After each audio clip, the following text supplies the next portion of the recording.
টাকা দিয়ে তো আসলে ক্ষতিপূরণ কখনোই হয় না। এই টাকাগুলো আসলে আপনার মা আপনাদের জন্যই জমিয়ে রেখেছিল।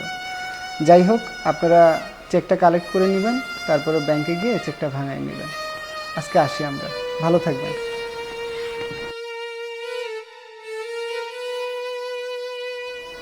ঠিকই বলছে, এখন শুধু দোয়াটাই কিন্তু কাজে দিবে। মায়ের চাকরিটা কিন্তু তুমি পাইছো, সেই হিসাবে কিন্তু টাকার ভাগটা আমার বেশি পাও। দেখ, হিসাব বলে কিন্তু ছেলেরা সবকিছু সবসময় বেশি পায়। বেশি হিসাব যদি আমার সাথে করতে যাস, তাহলে যতটুকু পাচ্ছিস ততটুকু হারাবি। আচ্ছা ঠিক আছে, সামনের বার তুমি বেশি নিও, এইবার আমি 3 লাখ নেই, তুমি 2 লাখ। 2 লাখ না? 2 লাখ টাকার হিসাব তুই আমার সাথে করতেছিস? এই টাকার জন্য কিন্তু আমি সব কিছু করতে পারি। মা তো লঞ্চ ডুবিতে মারা গেছে। তুই যদি বেশি ভাগাভাগি করছ না, তোরে ওই পানির মধ্যে ডুবায় আমার। আর কি করতেছিলি? হ্যাঁ, ফ্ল্যাট বুকিং দিছে, সেইটার টাকা তোরা দিতে হতো না। আর কি করতেছিলি? হ্যাঁ, ফ্ল্যাট বুকিংয়ের টাকা। এই সারাটা জীবনকে এই ভাড়া বাসার মধ্যে পার করবো নাকি আমি? হ্যাঁ, এই জন্য আমি নিজের ফ্ল্যাট বুকিং দিছি। ঠিক আছে, বোন বইলা যখন কইছস, দাবি একটা করছস, এইবারকার দাবি আমি তোর মাইনে নিলাম। নেক্সট টাইম যদি ভুল কইরা ওই টাকার ভাগাভাগি করতে আসস, তাহলে কিন্তু আমার তো খারাপ কেউ হবে না। কথাটা মাথায় রাখিস।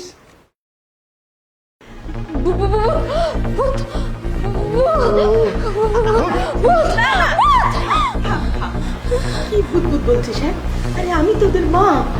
আমি তোদের মা। আমি মারা যাইনি বাবা। দেখ আমার দিকে তাকা, দেখ, এই দেখ আমি মারা যাইনি। দেখ, মা, তুমি বাইচা আছো? আমি তো মরি নাই। এই যে আমি বাচ্চা আছি। কিন্তু তুমি কেন বেঁচে আছো?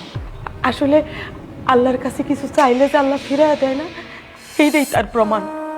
জানুস বাবা, জানুস মা, আমার জাহাজটা যখন পদ্মা নদীতে পড়ছে, সেই ঝড়, অনেক বড় বড় ঢেউ, হাজার হাজার মানুষ চিল্লা পাল্লা আল্লাহ রসুল কইয়া কলমা কালাম কইতে কইতে হঠাৎ জাহাজ একবার এইদিকে হালে, একবার ওই দিকে হালে, হালতে হালতে হঠাৎ জাহাজটা ডুইবা গেল।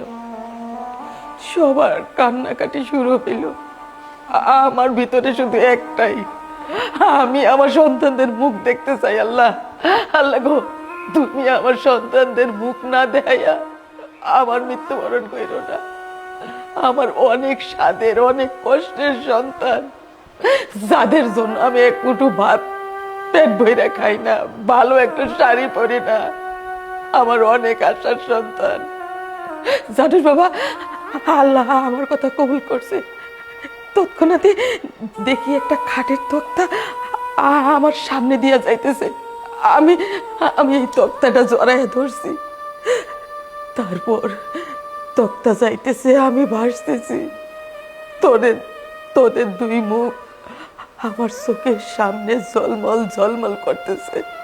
আমার সন্তান, তোদের 2 মুখ আমার চোখের সামনে ঝলমল করতেছে। আমার 2 সন্তান। হঠাৎ শরীর এমন ঠান্ডা হয়েছে, সাদা হয়ে গেছে হাত পাও। অনেক রাত, অনেক গভীর রাত। তারপর আমি কিচ্ছু বলতে পারি না। কখন সকাল হইছে, কখন সূর্য উঠছে, কিছুই জানি না। আমি দেখি এক নদীর কিনারায় আমি পইরা রইছি। কেউ নাই, জনমানব শূন্য। ঘর বাড়ি গাছপালা কিচ্ছু নাই, কিচ্ছু না।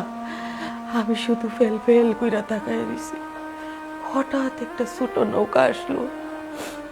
ওইটাতে 2-3 জন লোক আমাকে বারবার জিজ্ঞাসা করতেছে, আপনি কই যাইবেন, কার কাছে যাইবেন? জানোস, আমি না কোনো উত্তর দিতে পারতেছি না, আমার ঠিকানা বলতে পারতেছি না, তোদের নামও বলতে পারতেছি না। ওদের কথা আমি শুনতেছি, আমার জবান বন্ধ হয়ে গেছে। আমারে ওরা নিয়ে গেল, চিকিৎসা করলো, খাইতে দিল, কিন্তু এইভাবে চলে গেল মাস 1.5 মাস। হঠাৎ একদিন আমার মুখ দিয়ে আবার কথা বেরোইল। আমি তখন আমার বাড়ির ঠিকানা বললাম, তোদের কথা বললাম। ওরা তাদের পয়সা দিয়ে আমারে আবার লঞ্চের টিকিট কইরা দিল। আমি ছুটতে ছুটতে আমার সন্তানের কাছে আসলাম। তখন এসে দেখলাম এই বাড়িতে মেহমানি চলছে। আমি বুঝতে পারলাম না, আমার কলিজাটা ছট করে উঠলো। এই বাড়িতে মেহমানি চলছে মানে আমার সন্তান, আমার ছেলে, আমার মেয়ে, না না, ওরা ভালো আছে। কিন্তু তোদের কথা শুনে বুঝতে পারলাম এই বাড়িতে আমার মেহমানি চলছে। আরে বাবা, তুমি তো মরে গেছিলাম, আমরা সবাই জানি তুমি শেষ। এর বিনিময়ে আমরা কত টাকাও পাচ্ছিলাম, ভবিষ্যতে গিয়ে আরো কিছু টাকা পেতাম। তুমি বেঁচে আছো এই কথা যদি জানি তাহলে তো সব শেষ। হ্যাঁ, এতটা দিন ধরে শুধুমাত্র কষ্টই করে যাচ্ছি, না পাচ্ছি চাকরি, না চাকরির জন্য তুমি টাকা দিতে পারছো, না আছে মামা খালা, না আছে মামু খালু। জীবনটা পুরো অতিষ্ঠ হয়ে গেছে। ভেবেছিলাম একটু এখন শান্তি পাবো, টাকা পয়সা হাতে আছে, জীবনে কিছু করতে পারবো। সেটা তো ভালো কথা বাবা। আমি মারা যাওয়াতে তোরা অনেক টাকা পাইছোস, ফ্ল্যাট কিনতেছোস, ভালো স্বামী পাইতেছোস, এইটা তো খুশির কথা।